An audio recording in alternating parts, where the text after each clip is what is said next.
Представься, пожалуйста. Я старший лейтенант Колотов Алексей Олегович. Число, месяц, год рождения? 15.06.96 год.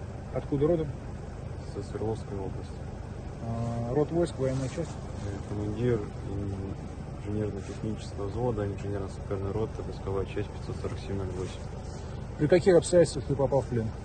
При выполнении задачи по минированию наша машина была подвержена обстрелу. В данном случае и это был РДК, российский, Русский, добровольческий корпус. Вот. Те, кто были вместе со мной, они все погибли. Я единственный остался в живых. И меня взяли в плен. Как с собой обращались в плену? Нормально. Не было ничего такого, что гуманно. Хорошо. Я сейчас прочитаю часть официального заявления Министерства обороны. Послушай, пожалуйста. В целом, за прошедшие трое суток с 12 по 14 марта войсками группировки вооруженных сил РФ «Запад» совместно с пограничными органами ФСБ России все попытки украинских боевиков прорваться на территорию Белгородской и Курской области Российской Федерации пресечены. Атаки подразделений вооруженных сил Украины отражены.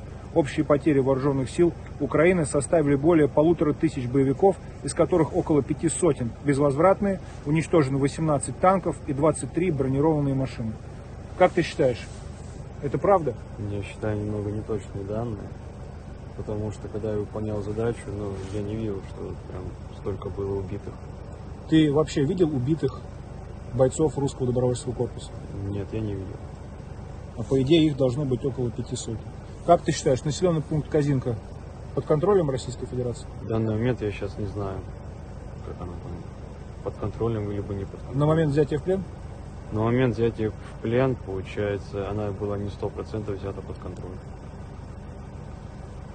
Видите, Алексей человек упрямый, но даже он признает, что Министерство обороны Российской Федерации не совсем правильно доносит информацию до масс и, скорее всего, мягко говоря, какого числа ты попал в плен? 15.03.2024 года. Это получается сегодня. Это прям утром было. Прям раннее утро получается. Сегодня с утром. 14 на 15 там было. Я тебя понял.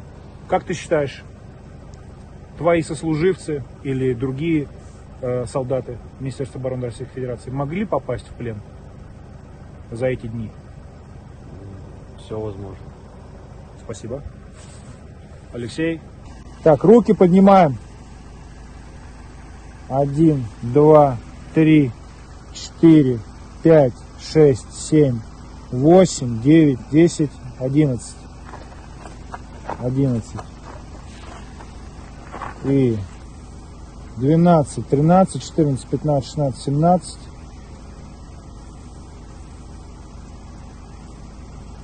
Руки поднимаем. 18, 19, 20, 21, 22, 23, 24, 25.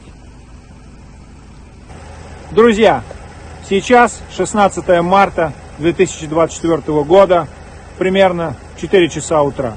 Пока я был без связи, был занят сортировкой пленных, которые бойцы русского добровольческого корпуса добыли в Белгородской области.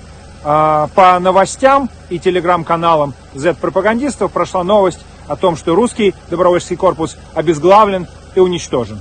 Как видите, это неправда. Бойцы РДК продолжают выполнять свои боевые задачи на территории Курской и Белгородской областей.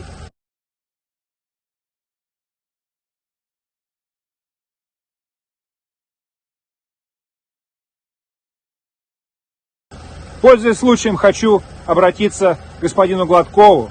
Господин Гладков, снова мы с вами практически бок о бок находимся на подшефной вам территории Белгородской области. В прошлый раз вы так и не нашли в себе мужества, чтобы прийти и забрать пленных. Возможно, в этот раз вы сможете собрать свою волю в кулак, соберете храбрость и придете все-таки, наконец, со мной пообщаться и забрать пару пленных. До встречи!